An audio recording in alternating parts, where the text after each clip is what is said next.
October is complete, and we are now heading into what is the best month in the stock market according to seasonality. However, all year in 2025, we have flown in the face of seasonality. And could we be setting up for that correction that we haven't had, or at least a 5% pullback that we haven't experienced since April?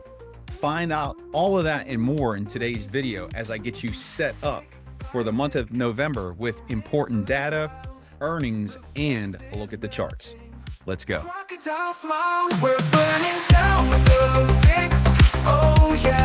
What's going on, everyone? Jeremy Hritz here. Courage pays better than fear trading, here with a November preview. And typically I just look at the calendar and show you the dates in which the data is to be reported. And I'm going to do that with you today, but I also want to take a look at seasonality, what's happening in different sectors, what's happening on different indices, to give you an idea of where we can potentially be headed in this, what is supposedly the best month of the stock market. So we're going to cover all of that in today's video so that you are prepared to absolutely crush November. So let's begin by taking a look at the calendar. And one thing I forgot to delete here was this extra PPI report. So just disregard that, but let's jump in here. And the one thing I'm going to preface this with is because we are still in a government shutdown, the data that we're supposed to get, we don't know if it's going to follow these dates. So I'm just going to highlight the key data points that I'm paying attention to, along with the sentiment for the month of November. We know that it is the best month for the stock market. The market tends to bottom in October and sets up for the rally. But in October, we made new all-time highs. And it doesn't take a market technician master to see that we are overextended. But if we look at the month of November, we have 19 trading days. Remember, that's going to be shortened a bit because of the Thanksgiving holiday. But let's go through and just look at what's coming up on these dates. So you could see that first week of November, which is going to kick off on Monday. It is marked by 1, 2, 3, 4 days of bullish sentiment. So this is the most bullish week in the month of November. So while we are experiencing a bit of volatility here on Friday when I'm recording this, let's see if that holds true and if we pump next week. But as I said, being that we were so strong in October, we were strong in September, we were strong in August when we were supposed to be weak, this might not come to fruition because we've been flying in the face of seasonality. And in terms of data, again, these are the dates when it's projected, but until the government shutdown is over, we're not going to get this information. And some of the things that I'm really paying attention to is JOLTS, because we're going to get job openings. We want to see what's happening with the health of the labor department, or excuse me, the labor market, because the Fed is watching that for more rate cuts. We know in Jerome Powell's last press conference, he talked about how a December rate cut is not necessarily a foregone conclusion, which traders don't like because they were pricing that in. So we want to see, if we get this data, what is it saying about the labor market? And then I have on here the full moon. Laugh at me if you will, but there's always typically a push higher when there is a full moon. So let's watch and see if that full moon coincides with the bullish sentiment. And then on Friday, if we do finish this shutdown, we're going to get the unemployment rate, which is really important. We're going to get non-farm payrolls. So we want to see that. Has the unemployment rate ticked up higher?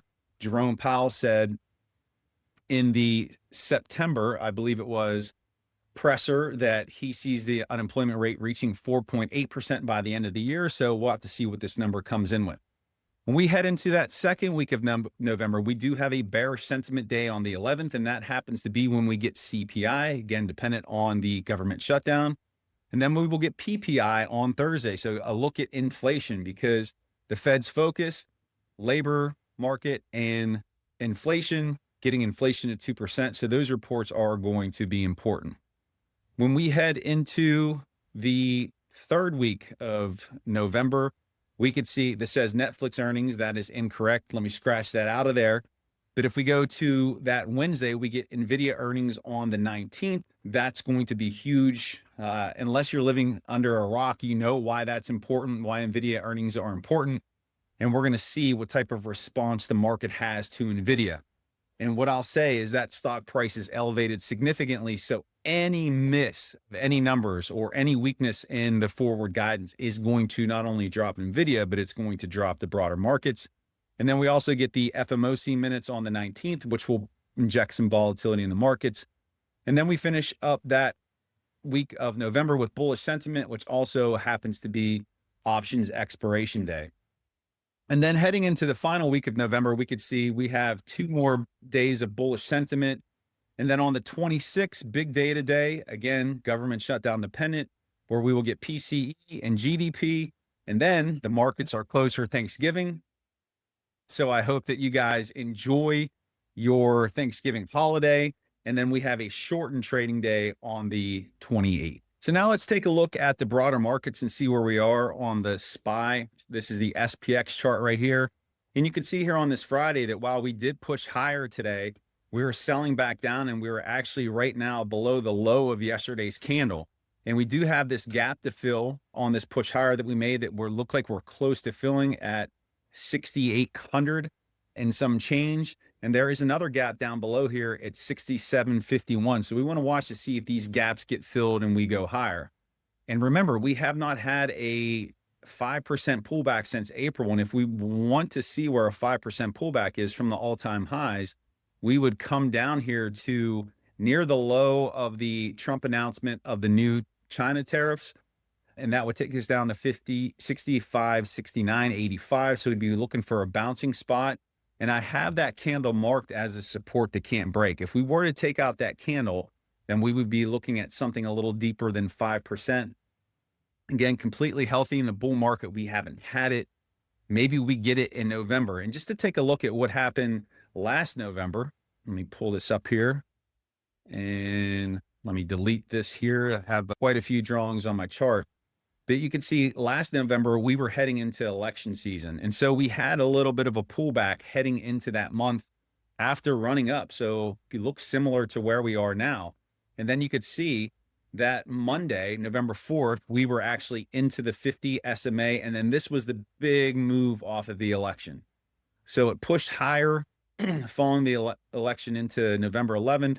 And then we had a little bit of a pullback into November 15th. And then we pushed higher and made new all-time highs really into the beginning of December. So you could see that we started the end of October, the beginning of November down, pushed higher, a little bit of a retest, and then finished the month with a push into all-time high. So let's see if we follow that again this year.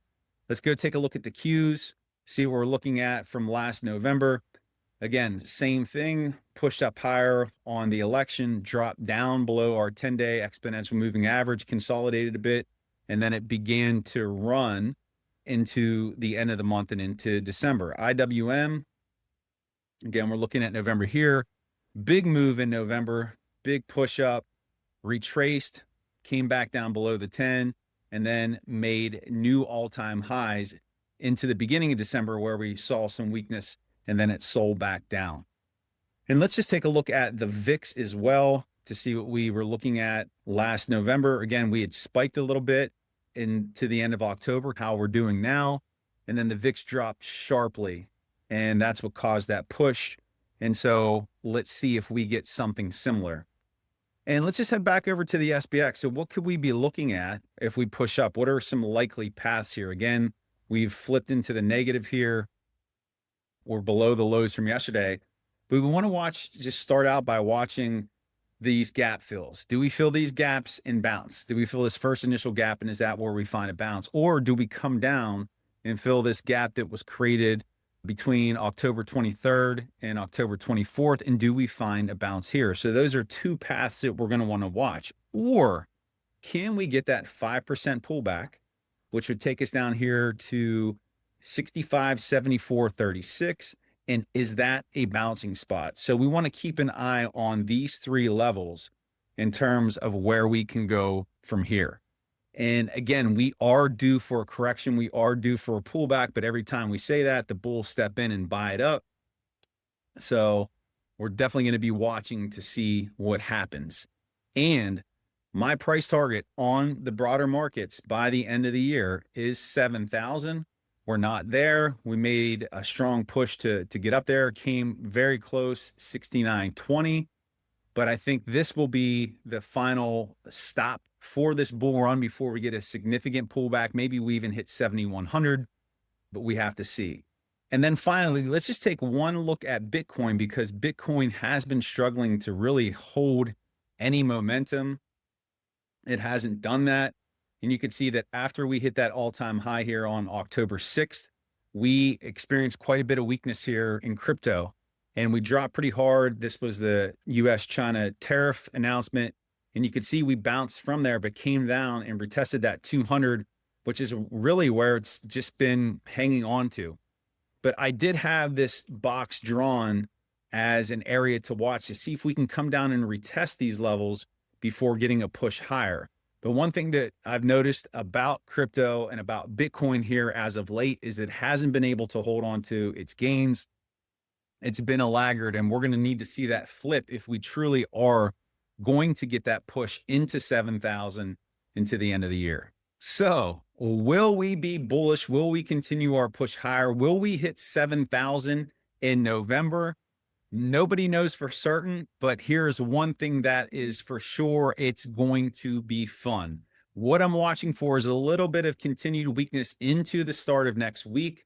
Let's see if we could fill both of those gaps. Can we get a quick downside move, get that 5% dip, and then start pushing back up? That's what I'd really like to see. Reset things, liquidate, push some people out of the market so that we can start our next leg higher. Or do the bulls just continue to dominate, tell the bears to go hibernate for the year, and continue to push that up? We are going to find out, and it all kicks off on Monday. And I appreciate you being here with me, and let me know in the comments below, where is this market headed in November? Do you think that we are going to hit new all-time highs? Do we break 7,000, or are we headed for a correction? Appreciate you joining me here today. As always, make it a great day and honor the moment. Take care, everyone, and happy November.